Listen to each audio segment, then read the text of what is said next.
क्या आप share market से रातों रात अमीर बन सकते हैं? Hello guys, this is Rajneesh and welcome to your own channel Talking Stocks. आज हम बात करेंगे शेयर मार्केट के बारे में।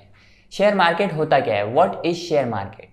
शेयर मार्केट एक ऐसा मार्केट है जहां पर आप किसी कंपनी के शेयर खरीद या बेच सकते हैं, और आप जिस कंपनी के शेयर खरीदते हैं आपको उस कंपनी की ओनरशिप मिल जाती है और आप उस कंपनी के शेयर होल्डर्स बन जाते हैं। सबसे पहले जानते हैं शेयर मार्केट स्टार्ट कैसे हुआ।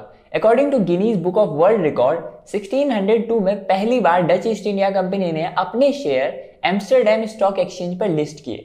एम्स्टर्डम स्टॉक एक्सचेंज दुनिया का सबसे पहला और सबसे पुराना स्टॉक एक्सचेंज था। इंडिया में पहला स्टॉक एक्सचेंज 1875 में ओपन हुआ, जिसे BSE that is Bombay stock exchange के नाम से जाना जाता है। यह एशिया का सबसे पहला और सबसे पुराना स्टॉक एक्सचेंज भी है। ऑफिशियली गवर्नमेंट ऑफ इंडिया ने इंडिपेंडेंस के 10 साल बाद 1957 में इसे रिकॉग्निशन दे दी थी। Share market types. Share market are basically two types, primary market, secondary market. Primary market वो मार्केट होता है जिसमें इन्वेस्टर अपने शेयर सीधा कंपनी से बाय कर सकते हैं। कंपनीज इन्वेस्टर्स को अपने shares IPO that is initial public offering के तौर पे देती हैं।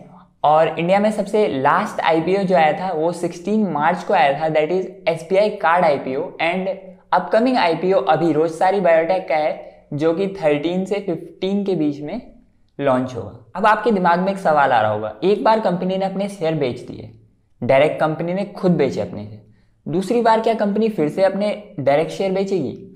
जी नहीं, उसके लिए होता है सेकेंडरी मार्केट। सेकेंडरी मार्केट एक ऐसा मार्केट है जिसमें कंपनी अपने शेयर्स पहले से ही स्टॉक एक्सचेंज पे लिस्ट कर देती है।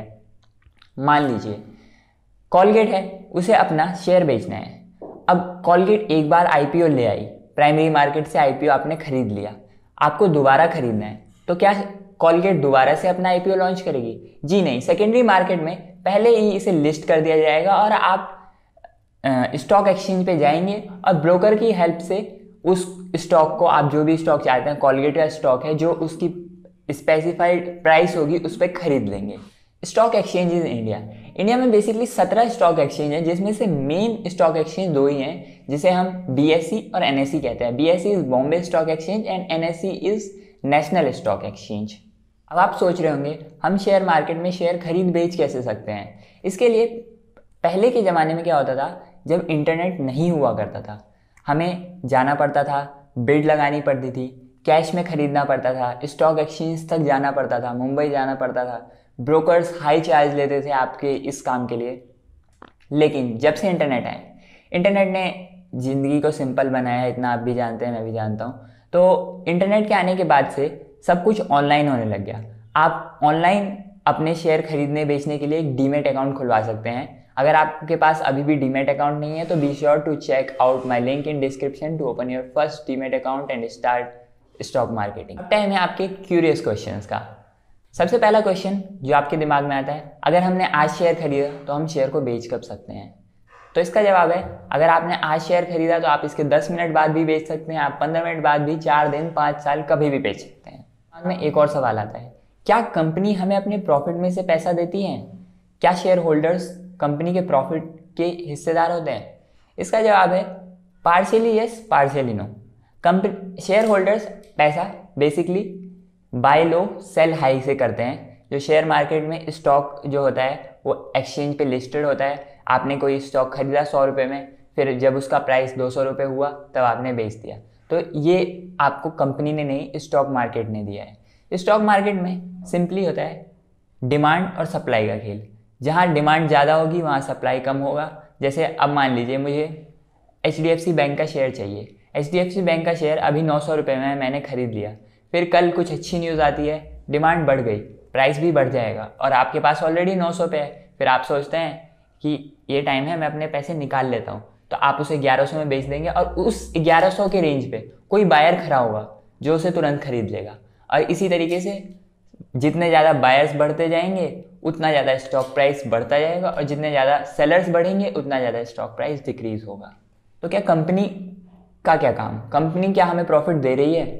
कंपनी का प्रॉफिट देने का सिस्टम ये होता है, अगर कंपनी प्रॉफिट में होती है तो उनकी बोर्ड ऑफ जो डायरेक्टर्स हैं वो डिसाइड करते हैं कि अपने शेयर होल्डर्स को खुश रखने के लिए कुछ करना चाहिए। तो आपको कुछ पर शेयर के हिसाब से या तो शेयर की फेस वैल्यू के हिसाब से कुछ अमाउंट ऑफ डिविडेंड दे देते हैं। जैसे अभी हाल फिलहाल में TCS ने अपना बोर्ड ऑफ डायरेक्टर ने अभी 10 रुपये का डिविडेंड डिसाइड किया है अपने शेयर होल्डर्स के लिए। कई कंपनियां आपको कैश दे देती हैं, मतलब 10-20 रुपये आपके डायरेक्ट अकाउंट में दे देती हैं। जैसे पर शेयर मेरे पास 100 शेयर हैं तो मेरे को 1000 रुपये दे दिए। अब कई कंपनी ऐसा होता है कि आपके पास 100 शेयर हैं तो आपको 1 शेयर एक्स्ट्रा गिफ्ट कर देती है। तो इस तरीके से डिविडेंड वर्क करता है। Last question of this segment, is share market risky? Share market risky है, जरूर है, लेकिन अगर आप इसे fundamental analysis and technical analysis से करते हैं तो ये बहुत ही आसान चीज़ है। मान लीजिए आप कोई स्टॉक खरीद रहे हैं, आपने माना कि ये स्टॉक आज 100 रुपये का है और कल मेरा 200 हो जाएगा। आपने कंपनी के फंडामेंटल्स नहीं देखे कि कंपनी कितने डेब्ट में है, कंपनी के पिछले 3 क्वार्टर्स में कितना लॉस है, 4 क्वार्टर में कितना लॉस है, कितना प्रॉफिट है। आपने ये सोचा और आपने 100 रुपये लगाए और आपने सोचा 200 रुपये हो जाएंगे। उल्टा हो जाता है, 1 साल बाद आपके 100 रुपये 50 रुपये हो जाते हैं। लेकिन आपने कोई ऐसी कंपनी उठाई जिसका फ्यूचर है। मान लीजिए मैंने अभी रिलायंस पिछले 3 महीने पहले उठाया था 1000 रुपये में, और मुझे पता था कि 5G का फ्यूचर है इंडिया में। तो मैंने कंपनी को देखा, मैंने फंडामेंटल एनालिसिस करी। फंडामेंटल एनालिसिस करने के बाद मुझे लगता था कि हाँ, इसका जो है फ्यूचर है। तो उसके बाद रिलायंस ने काफ़ी अच्छा पैसा कमा के दिया। तो इस वक्त रिलायंस का पर शेयर 1900 की अप्रॉक्स ट्रेड कर रहा है। तो फंडामेंटल एनालिसिस आपको लॉन्ग टर्म में भी काम देता है, शॉर्ट टर्म में भी देता है, और उसके साथ टेक्निकल एनालिसिस भी आपको शेयर मार्केट में रिस्क को कम करने के लिए होता है। Thank you so much guys, that's all for today. आज की वीडियो में इतना ही। अगर आपको हमारी वीडियो अच्छी लगी हो तो चैनल को सब्सक्राइब कर दें, वीडियो को लाइक कर दें और बेल आइकन को प्रेस करना ना भूलें ताकि आपको इंपॉर्टेंट अपडेट्स मिस ना करें। Thank you.